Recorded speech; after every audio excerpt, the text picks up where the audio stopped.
Hello, humans, and welcome to another episode of Gen X Gamer. On today's show, it looks like we've entered phase 2. Before I begin, let me say that what I'm about to say is for your entertainment. It is not financial or legal advice, but we sure are going to have fun. Now, what am I here to do? Am I here to sell you emojis? No, I'm here to deliver information. The emojis is only a way for me to get through this darn Google system so that I don't bury my videos with the rest of everybody else that's cussing these people out. Now, let me tell you this, guys. Let's ask some questions, right? There's too many experts on YouTube that are experts at things they've never done, right? That's why you have, for example, people that give you dating advice that haven't sniffed a woman in years, or tell you, what to think about X, Y, or C financially that have no idea. Give you an example. What happened the last time they said GameStop was going to go to zero and bankrupt? The stock blew up. And then they mix you, oh, it's because it's a meme stock. No, it's because you don't know what the hell you're talking about, right? There's things I don't know about, right? There's absolutely things that I couldn't tell you. I can only speak about the things that I know, right? So with that said, let's ask some questions, right? I'm going to ask you some questions because I want you to think, right? I want you to think of what's happening here in a different way, because everybody is doing the same thing. Look, guys, it would be easy for me to sit here and just insult people, right? It would be like me turning to 13 years old again and just squeezing my last two brain cells together and just doing it for the drama and the clicks. That would be easy to do, right? It's harder to do this, to walk that fine line and try not to get buried in the YouTube algorithm with the rest of the people that are doing the, insulting them, right? I'm going this route specifically because I don't want to get bunched in with them. I have a friend that his mother, I recently found out, works at Google. So I talked to them, about 10 days ago, and I asked him, how do you prioritize, right? Events. How do you prioritize what channels are going to stay and which ones are going to go, right? And basically the answer was two main reasons. Number one, advertiser friendly. That's number one. But that's not the reason DJC is doing it, which a lot of people are speculating. Reason number two, right? Are you making the company money? Those are the top two. If you don't do those two things, they don't really care what you do. As a matter of fact, you can be a 1 million subscriber channel. If you're not advertiser friendly, they're getting rid of you, because Google has become television for all practical purposes, right? It's the number 2 most used search engine behind Google. So they really dominate the sphere. And they, moving forward, can only get bigger according to them. And that's because of you. You are the product. We are the product, right? So as long as we stay within the guidelines of their algorithms, you should be able to survive, right? And I want to survive long enough to keep on bringing you this information, or at least until this is over. Now, I'm going to ask you some questions so you guys can think about this logically. Do you think DJC is going to lose money willingly? He's the only investor who hasn't lost money that I know of, besides the people who, lent the company money, right? He's going to be doing that effectively by silencing the chat. He's going to be silencing, people like Justy Views, like Sweet and Tender, and other people that go there and ask the questions that sometimes we pose here on different channels, and asking them there in a polite way. Even they, right, are going to be censored. Why is that? Do you think he's doing it out of absolute loyalty for Tommy? Do you think he's doing it just so he can have a safe space for John Alvarado and Phil Adam? Perhaps, perhaps if John Alvarado shows up, those super chats are going to blow up. The views are going to blow up, right? Or Phil Adams shows up, the same thing, right? They don't have anything to talk about. And they didn't say Merry Christmas. I'm very upset about that, John. I thought we would get a Merry Christmas letter. You're the only employee that's out there, and we didn't get anything. Very sad about that. Anyway, What do you think the views are going to be if Tommy ever goes on there? Can you imagine the super chats? If Tommy Tallarico shows up there? Guys, those are just suppositions, right? This is what could be happening. We don't know. This is pure speculation, right? But there might be things here that you haven't even considered. Let me ask you this, right? Do you think it's a coincidence that Tommy was at a backgammon event? Hmm? Do you think it's a coincidence that in television, I don't know, advertising AARP magazine?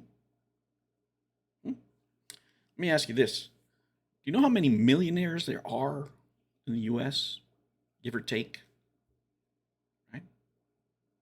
It's about 20, 22 million, around there. You can look it up. Last time I had to look for it, it was around there.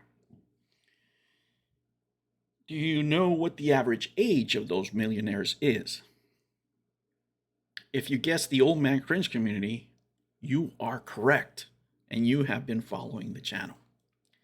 Now, what I'm about to say is pure hypothesis here, so I'm going to use an example of a fictitious company, right?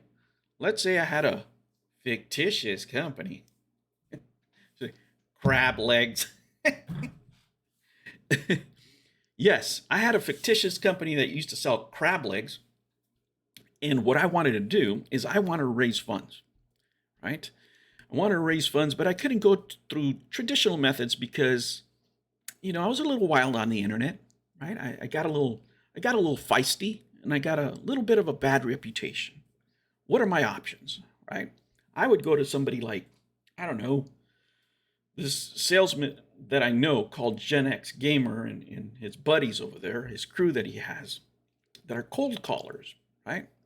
And within that group, there's always a couple of killers, right? A couple of closers, ABC, always be closing, right? And now it becomes a numbers game. I go that route. I go another route. I go direct marketing, right? I go places where I know millionaire old men cringe hang out. And I do direct deals. And who am I targeting? I'm targeting people that I find out don't use social media, people that hate the internet, right? Because they're not going to find anything about anything that's going on. Yeah, the H Bomber video is going to hit 4 million views, but does it matter if you don't watch YouTube or go to the internet? Absolutely not. Doesn't matter, right? And you just need, right, 5 to 10,000 people, right? And the minimum investment has to be $1,000, right? And so I tell you, if I'm working in this operation when I'm trying to sell crab legs here, and I tell my salesman, look, for every stock of crab legs you sell, you're going to get $100. Those boys are going to be working OT to get somebody on the phone. Just get a lead, get something going, right?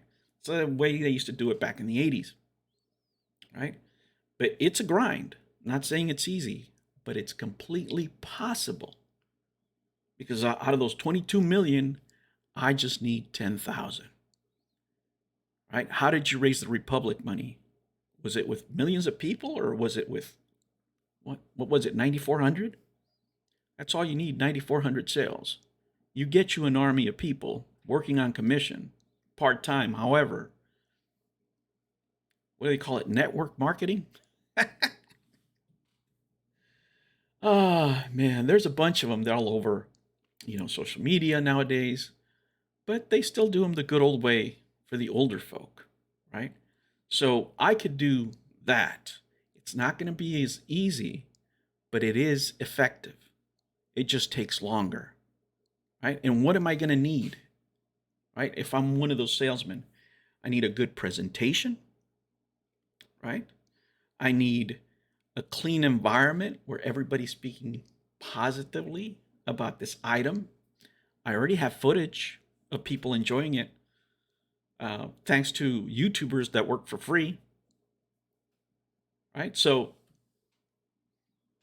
I'm all cherry. I don't even have to invest any of the money that I've already raised for my previous set of crab legs. Isn't that special? And if I raise this money, I get to keep the other money and I don't even have to reinvest it. Because you're basically starting from square one. You have a prototype. I have a prototype crab legs that I'm going to be showing off. Same dog and pony show. Same one. But now it's direct marketing to people that are not on the internet. That's the way I would go if I had to sell crab legs for the second time after failing at selling crab legs the first time. See how I'm careful with my words here? You got to stay friendly. And let me ask you this. Who do you think is going to watch what kind of videos? Do you think if an old man cringe goes on the internet, perhaps, or their kids perhaps go on the internet, yeah, they can find that. But if they go on there by themselves, who do you think they're going to listen to? Do you think they're going to listen to a guy like me with 1,000 subscribers? Or are they more apt to listen to bigger channels? Let's say like the No Swear Gamer or maybe Genovi. Right? They would listen to them first before they would listen to smaller channels where people are cussing. That's why you need a larger exposure in order to combat this, because his channel this way will get bigger. Believe you me, it will get bigger, right? Because when those people come on into those safe spaces, people will watch. Guaranteed. That's the way I would do it, right? If I had to do this. So guys, keep your minds open, right? Keep your minds open, because it's just not as simple as we don't want to be insulted anymore. It's not as simple as we need a safe space. It's not as simple as bullying. This is the other thing that you completely miss out of his statement, right? He just targeted you out there for bullying, even if you went in there, right, with the best of intentions, even if you were respectful. The fact that you're not doing it there, but then you do it outside the channel, it's still bullying. So that puts you not in a great place. So be careful, right? Especially because you have somebody in that crew that loves striking channels, right? And I want to make sure they don't attempt it here, because if they do attempt it here, let me tell you, that dog and pony show is going to get nuked. That I can promise you. All right, guys, I will catch you on the next one. Take care. Oh, and thank you for all your likes and comments. Don't forget to ring the bell and do all that other stuff. Because I see you. You don't ring that bell. And sometimes I go on at any time. You want to do that. New videos every week. Make sure you don't miss out and subscribe.